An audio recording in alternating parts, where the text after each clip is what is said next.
जय महाराष्ट्र मित्रांनो, स्वागत आहे आपल्या यूट्यूब चॅनलमध्ये. महाराष्ट्र होमगार्ड संदर्भात खूप महत्त्वाची अपडेट आलेली आहे. चला तर मग पाहूया की ती अपडेट कोणती. तर बघा, आज सुषमाताई अंधारे यांनी पत्रकार परिषद घेतली होती. त्यामध्ये त्यांनी खूप स्पष्टपणे आणि परखडपणे त्यांचं मत व्यक्त केलेलं आहे. तर चला तर मग पाहूया ती पत्रकार परिषद. 16 एप्रिल 2022 चा जी.आर होता, ज्या जी.आर मध्ये स्पष्टपणे नमूद केलं होतं तत्कालीन मुख्यमंत्री सन्माननीय उद्धव साहेबांच्या स्वाक्षरीने पारित झालेला जी.आर होता. आणि त्या जी.आर मध्ये असं सांगितलं होतं की राज्यामध्ये जी 55,000 होमगार्ड्सची संख्या आहे, त्या 55,000 होमगार्ड्सना आता जे अधूनमधून फक्त म्हणजे गणेशोत्सव असेल, पंढरपूरची वारी असेल, नवरात्र उत्सव असेल किंवा त्या वेळेपुरती जेवढी ड्युटी असते त्याच दिवसाचा काय म्हणतात त्याला डेली वेजेस भरता येतो, जे वाईट आहे. यापेक्षा एकीकडे जर महिलांच्या असुरक्षिततेचा प्रश्न वारंवार भेडसावत असेल, शाळा आणि कॉलेजेस मधून मुलींच्या असुरक्षितताचा प्रश्न पुन्हा डोकं काढतोय, तर अशा परिस्थितीमध्ये तत्कालीन मुख्यमंत्री सन्माननीय उद्धव साहेबांनी हा जी.आर त्यावेळेला स्वाक्षरीत केला होता की प्रत्येक शाळेवर किमान 2 होमगार्ड्सची नियुक्ती व्हावी, जेणेकरून एकीकडे होमगार्डही अकाउंटेड होतील आणि दुसरीकडे शाळा कॉलेजेस मध्येही सुरक्षेचा मुद्दा बऱ्यापैकी आपल्याला हाताळता येईल.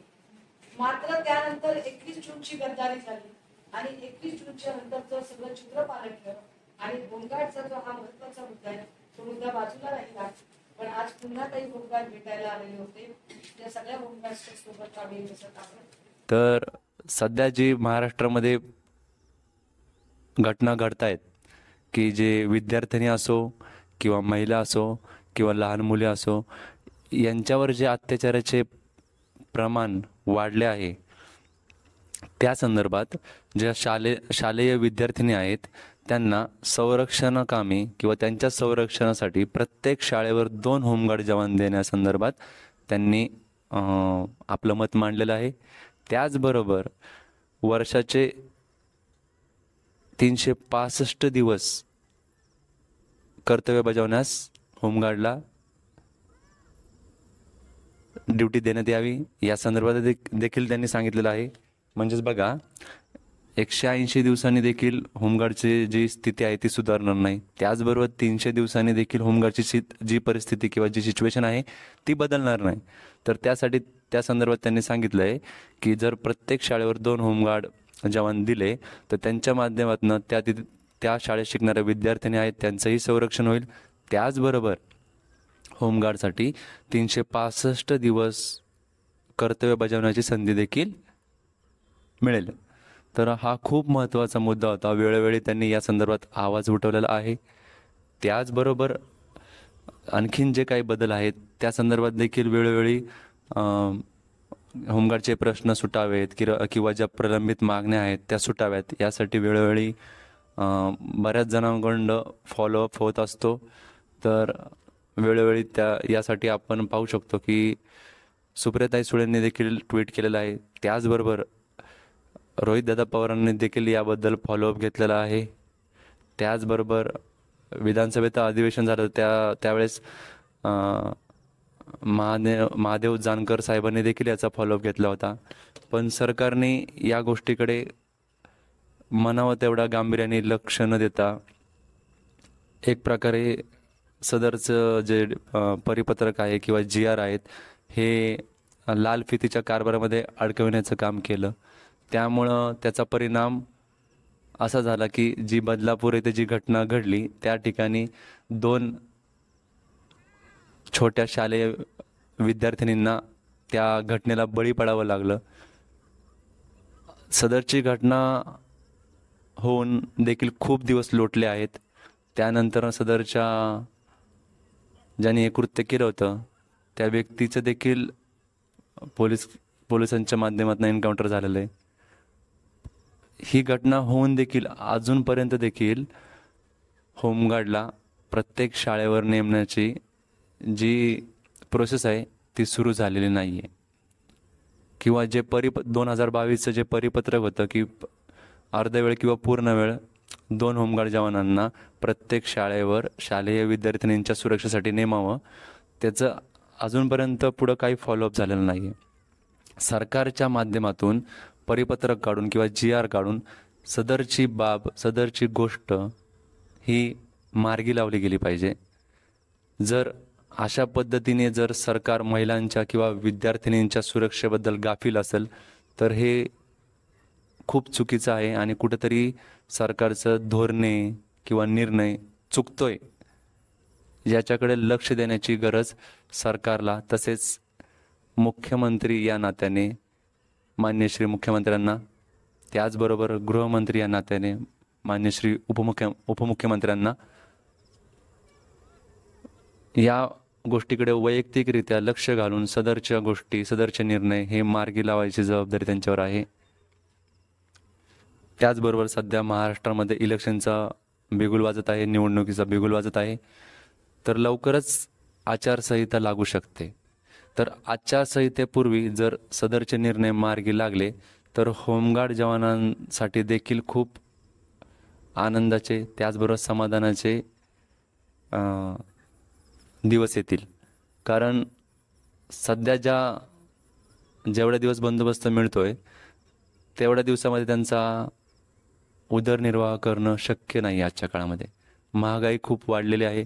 त्यामध्ये 670 रुपये भत्ता पर डे याप्रमाणे काम करणं खूप अवघड आहे. कुटुंबाची जबाबदारी देखील पार पाडू शकत नाहीत. तसंच प्रायव्हेट ठिकाणी काम करताना देखील खूप समस्यांना त्यांना तोंड द्यावं लागतं. जर होमगार्डची कर्तव्य करायचं असेल होमगार्डचं तर त्यांना प्रायव्हेट ठिकाणचा जॉब हा सोडावा लागतो किंवा होमगार्डचं कर्तव्य बजावताना प्रायव्हेट ठिकाणचा जॉब हा गमवावा लागतो. कारण की एका वेळेस दोन्ही प्रायव्हेट ठिकाणी मालक हा ॲडजस्टमेंट करत नाही किंवा ॲडजस्ट करत नाहीत. त्यांना रोजच्या रोज काम करणारा व्यक्ती हवा असतो. त्यामुळे होमगार्डचं कर्तव्य बजावताना साहजिकच आहे प्रायव्हेट ठिकाणी सुट्ट्या होतात किंवा जास्त दिवस गैरहजर राहिलं जातं. त्यामुळे त्यांना त्या ठिकाणून कामावरनं कमी केलं जातं किंवा कामावरून काढून टाकलं जातं.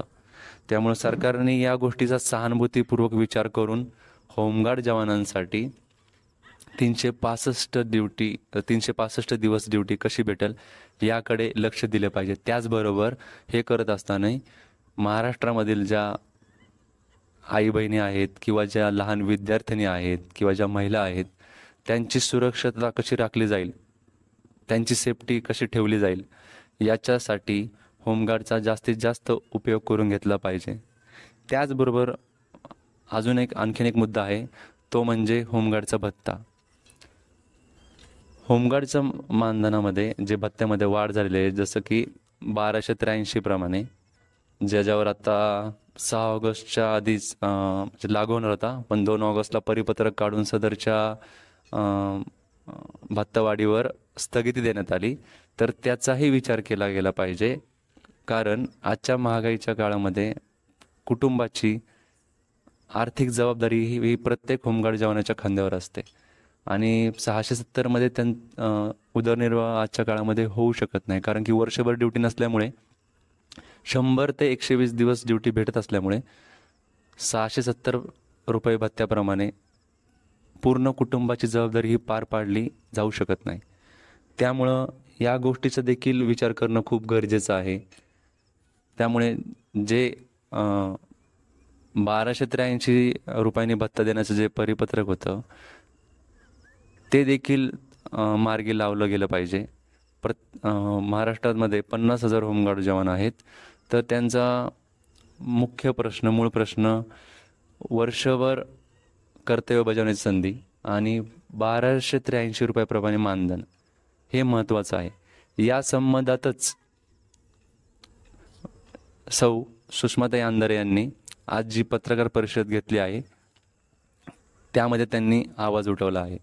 त्याचबरोबर सदरची गोष्ट हे सरकारकडे लावून धरणारही आहेत.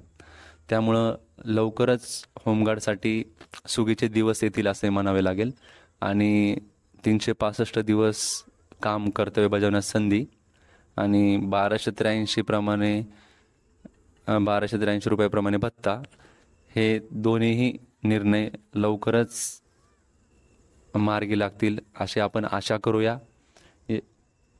जे निवडणूक आचारसंहिता लागणार आहे त्याआधी मार्गी लागतील अशी मी या सरकारकडून आशा करतो.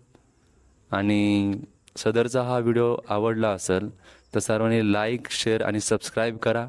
त्याचबरोबर तुमचे काही प्रश्न असतील तर कमेंट बॉक्समध्ये जरूर विचारा, त्याची उत्तरे द्यायचा मी प्रयत्न करेल. एवढे बोलून माझा हा व्हिडिओ मी संपवतो.